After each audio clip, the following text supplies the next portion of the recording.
اچھا جی، دیکھیں بسم اللہ الرحمن الرحیم۔ باب فضائل الصلاۃ۔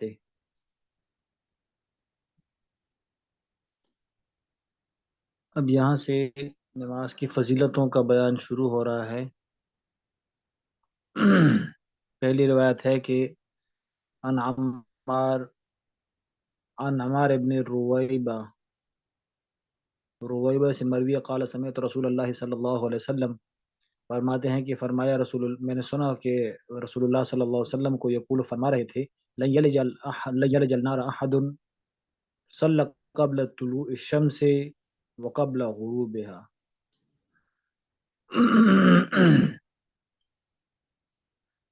عمار ابن رویبہ فرماتے ہیں کہ میں نے سنا رسول اللہ صلی اللہ علیہ وآلہ وسلم سے یہ فرما رہے تھے کہ لن یلج النار احد، کوئی بھی جہنم کے اندر داخل نہیں ہوگا، صلی، جو نماز پڑھے، قبل طلوع الشمس، سورج کے طلوع ہونے سے پہلے، وقبل غروبها، اور اس کے غروب سے پہلے، یعنی کہ فجر اور عصر کی نماز۔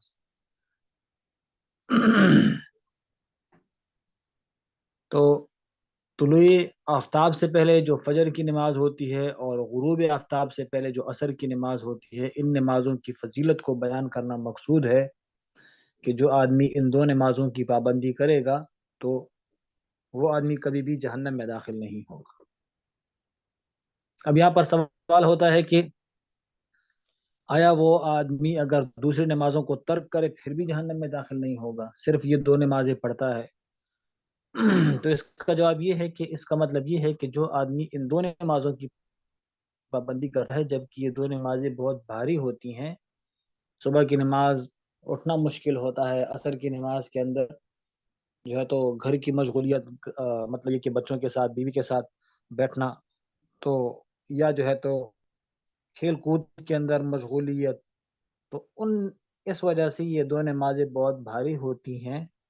جب آدمی ان نمازوں کی پابندی کرے گا تو اور نمازوں کی پابندی بطریق اولا کرے گا۔ سمجھ آ گئی بات؟ بعض نے یہ جواب دیا ہے کہ اصل میں ان نمازوں کی فضیلت کو بیان کرنا مقصود ہے، اور ان نمازوں کی فضیلت کو بیان کرنے کے اندر مبالغہ کیا ہے کہ بھئی یہ تو اتنی شان والی نمازیں ہیں کہ اگر آدمی اس کی پابندی کرے گا تو اللہ تعالیٰ اس کو جہنم کے اندر داخل نہیں کریں گے۔ سمجھ آ گئی بات؟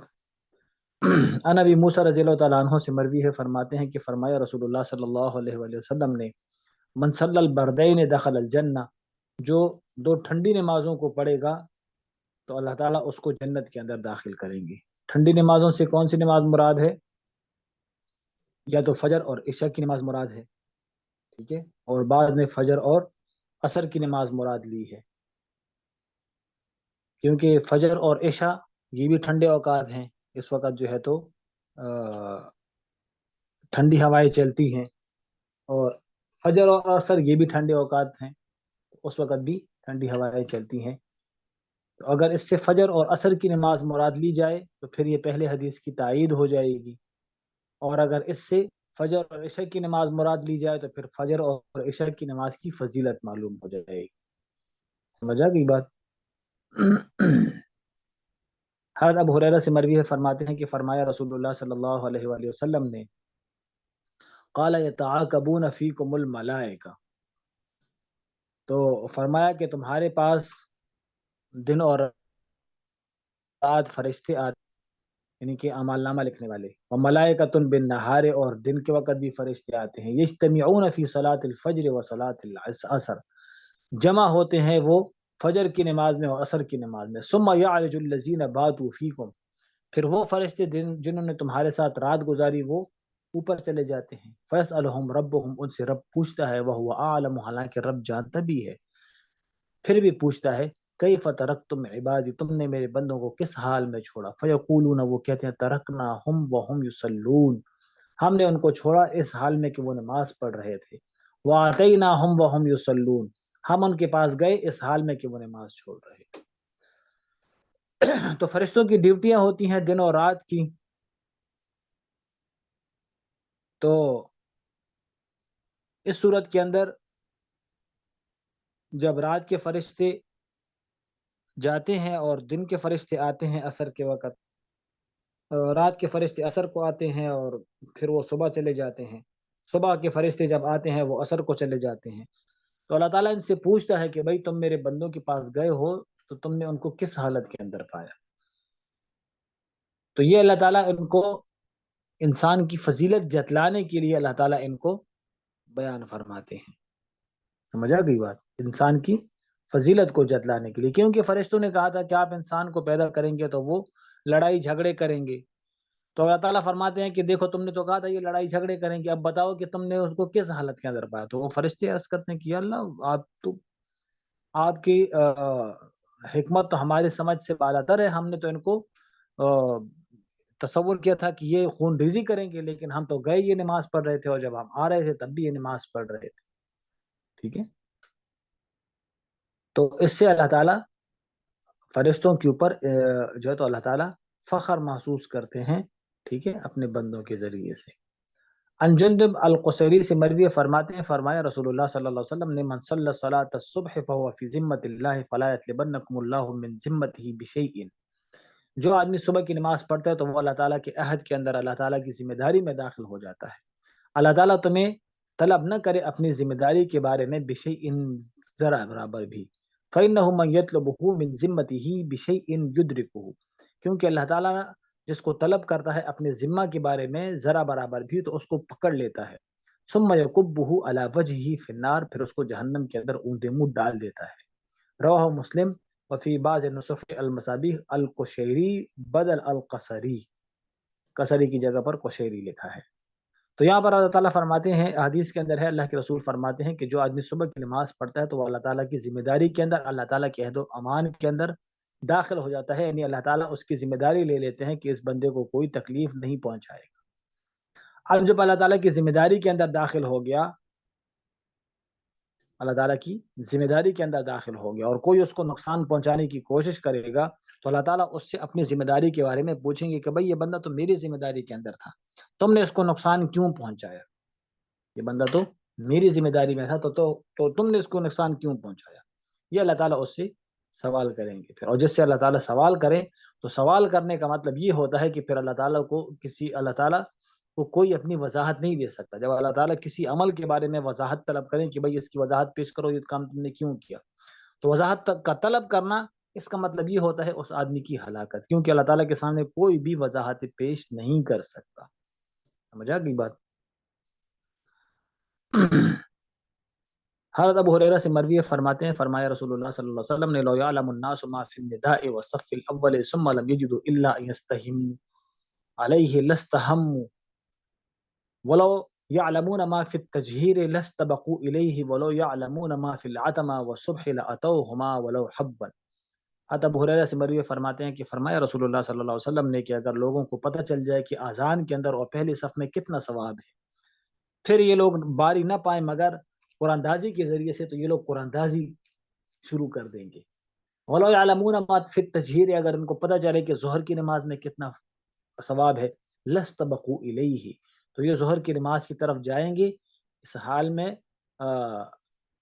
لَاسْتَبَقُوا إِلَيْهِ، تو ظہر کی نماز کی طرف یہ لوگ ایک دوسرے سے سبقت کرنے لگیں گے۔ وَلَوْ يَعْلَمُونَ مَا فِي الْعَتَمَةِ، اگر ان کو پتہ چل جائے کہ عشاء کی نماز میں کتنا ثواب ہے، والصبح، اور صبح کی نماز میں کتنا ثواب ہے، لَأَتَوْهُمَا وَلَوْ حَبًّا، تو یہ عشاء اور صبح کی نماز کے لیے آئیں گے اگر یہ گھس نہ ہو۔ سمجھ آ گئی بات؟ تو یہاں پر اللہ کے رسول نے نمازوں کی فضیلت کا بیان فرمایا کہ صبح کی نماز ایک تو اذان ہے، اذان دینے کے اندر، ٹھیک ہے، کہ اذان دینے کی کتنی فضیلت ہے، اگر لوگوں کو اذان دینے کی فضیلت معلوم ہو جائے تو اس کو حاصل کرنے کے لیے قرآن دازی شروع کر دیں گے کہ بھائی یہ تو میری باری آتی نہیں ہے، ہر ایک کہے گا میری باری بھی آنی چاہیے، تو کہیں گے چلو قرآن دازی مقرر کرتے ہیں، قرآن دازی کے ذریعے سے اس کو حاصل کرنے کی کوشش کریں گے۔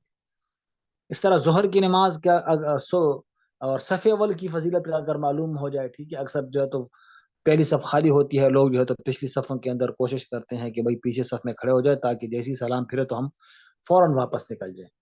تو اللہ کے رسول نے فرمایا کہ اگر پہلی صف کی فضیلت حاصل ہو جائے، لوگوں کو پتہ چل جائے، تو اس کو بھی حاصل کرنے کے لیے قرآن دازیاں شروع کر دیں گے۔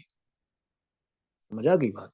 اسی طرح اگر لوگوں کو پتہ چل جائے ظہر کی نماز کے بارے میں، لوگوں کو ظہر کی نماز کے بارے میں پتہ چل جائے تو ظہر کی نماز کی فضیلت کے بارے میں، تو ایک دوسرے سے سبقت کرنے کی کوشش کر جائے. ٹھیک ہے، ہر ایک دوسرے سے کہ میں پہلے چلا جاؤں، میں پہلے چلا جاؤں، سبقت کرنے کی کوشش کریں گے. سمجھ گئے. اسی طرح اگر لوگوں کو پتہ چل جائے کس کے بارے میں، عشاء کی نماز میں، صبح کی نماز میں، تو گھسٹتے ہوئے آئیں گے. مطلب یہ کہ اگر اتنی تکلیف ہو کہ گھسٹتے ہوئے آ کر صف میں شامل ہوں تو وہ گھسٹتے ہوئے آئیں گے، لیکن صف میں ضرور شامل ہوں گے، نماز کو نہیں چھوڑیں گے تاکہ وہ ثواب ہاتھ سے نہ نکل جائے. اچھا، حضرت ابو ہریرہ سے مروی ہے رضی اللہ تعالی عنہ، فرماتے ہیں کہ فرمایا رسول اللہ صلی اللہ علیہ وسلم لیس صلاۃ اثقل علی المنافقین من الفجر والعشاء ولو يعلمون ما فيهم لاتوهما ولو حبوا، کہ منافقین کے اوپر صبح اور عشاء کی نماز کے علاوہ اور کوئی نماز اتنی بھاری نہیں ہوتی. اگر ان کو پتہ چل جائے کہ اس نماز میں کتنا اجر ہے تو وہ آئیں گے اس نماز کی طرف اگرچہ گھسٹتے ہوئے کیوں نہ ہو.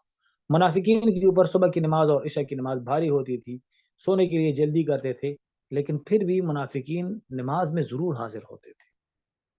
سمجھا گئی بات. منافقین نماز میں ضرور حاضر ہوتے تھے کہ بھئی اگر نماز میں حاضر نہیں ہوں گے تو ہماری منافقت کھل جائے گی، ہماری منافقت کا سب کو پتہ چل جائے گا. تو وہ نماز نہیں چھوڑتے تھے، جماعت کی نماز نہیں چھوڑتے تھے، وہ بھی جماعت میں حاضر ہوتے تھے. آج تو اللہ معاف کرے، سمجھا گئی بات.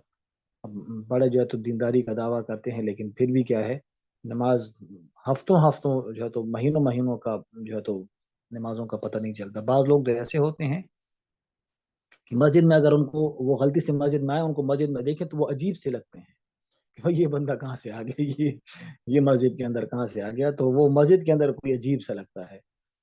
سمجھا گئی بات. تو حالانکہ اللہ کے رسول کے زمانے میں منافقین بھی نماز نہیں چھوڑتے تھے، وہ بھی نمازیں پڑھتے تھے.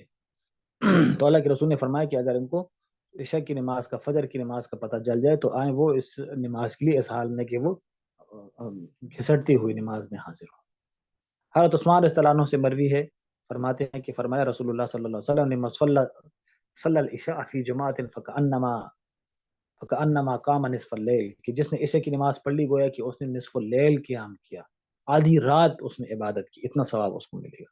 ومن صلی الصبح، جس نے صبح کی نماز پڑھ لی، فکأنما صلی اللیل کلہ، گویا کہ اس نے ساری رات عبادت کی. اب جس نے عشاء کی نماز پڑھ لی تو اس کو نصف اللیل کا ثواب مل گیا، ٹھیک ہے، آدھی رات کی عبادت کا. جس نے صبح کی نماز پڑھ لی تو اب اس کے دو مفہوم ہیں، کہ یا تو صبح کی نماز پڑھ لی تو گویا کہ صبح کی نماز کا بھی اس کو آدھی رات کی عبادت کا ثواب مل گیا.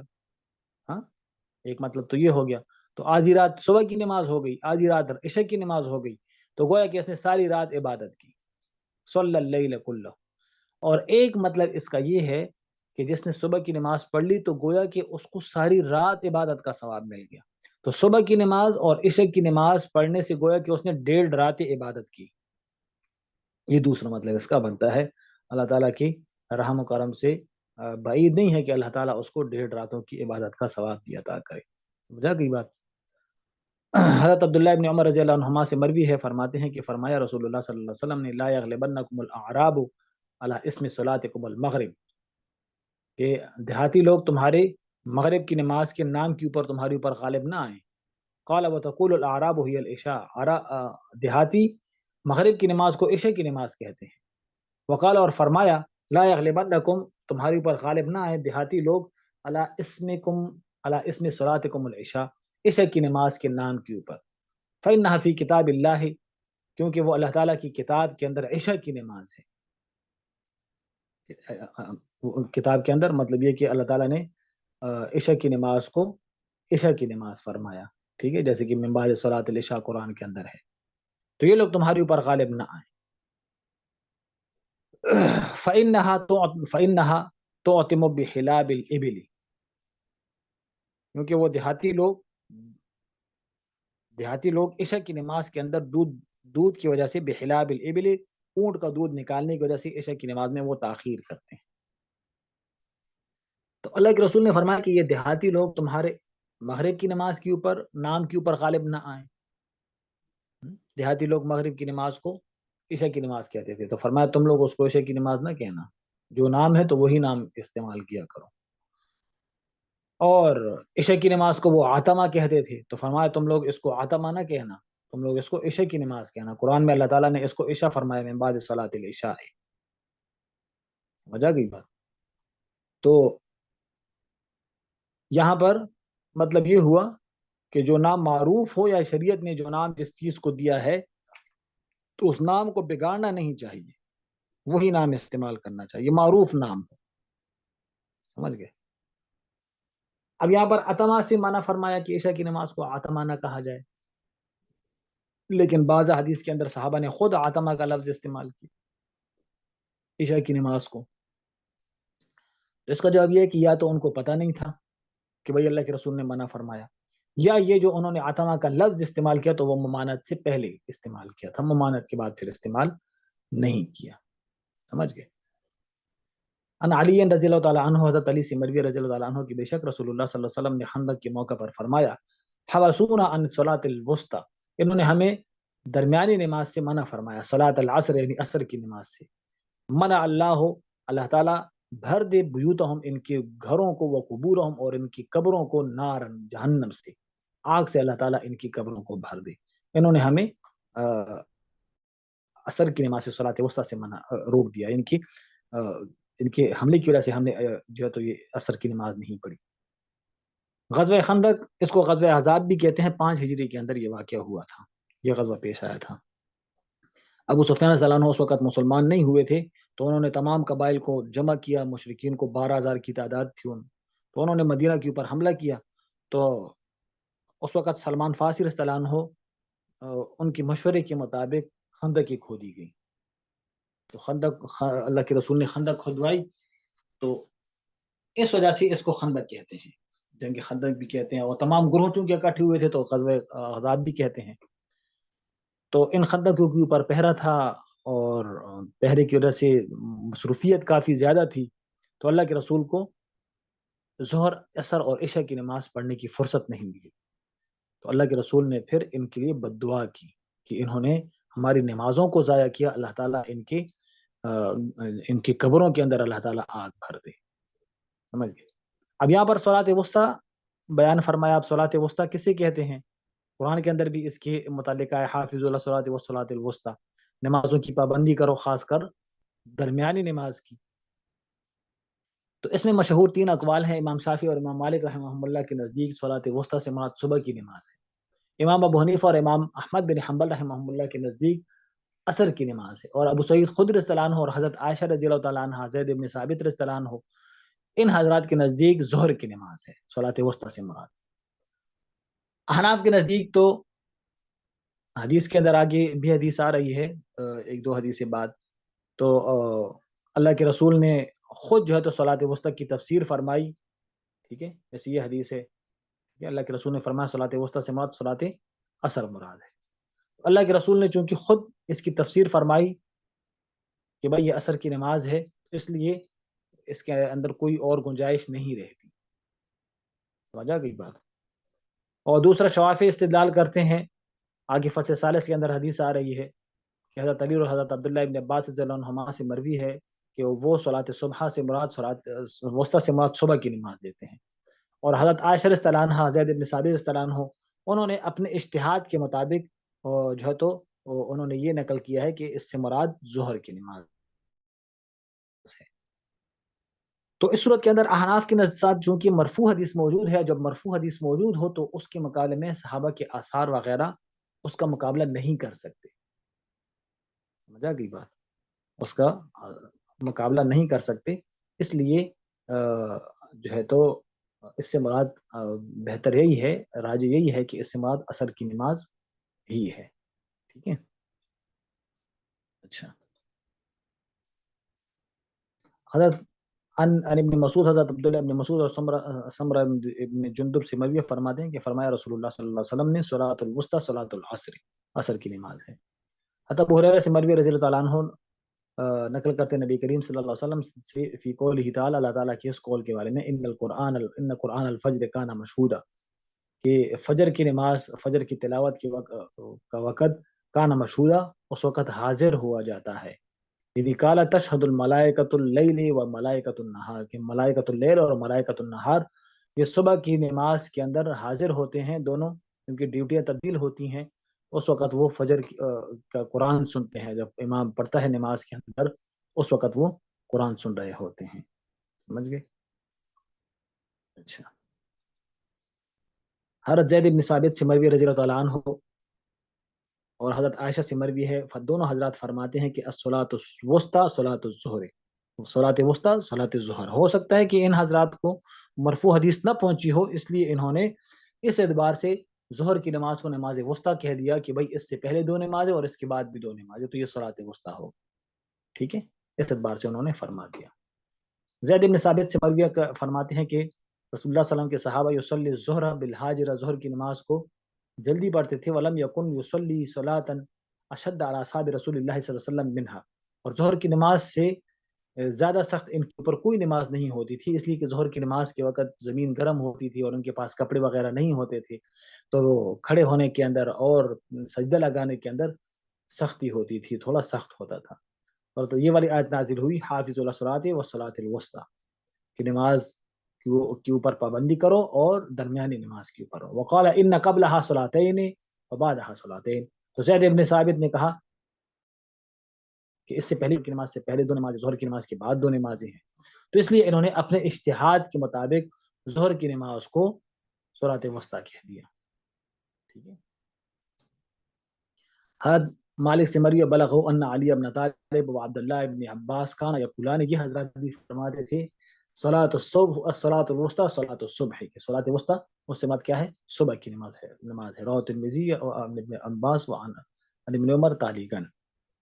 حضرت سلمان سے مروی قال سمعت رسول اللہ صلی اللہ علیہ وسلم من قضى الى صلاۃ الصبح قضى برأیۃ الایمان ومن قضى الى السوق قضى برأیۃ ابلیس.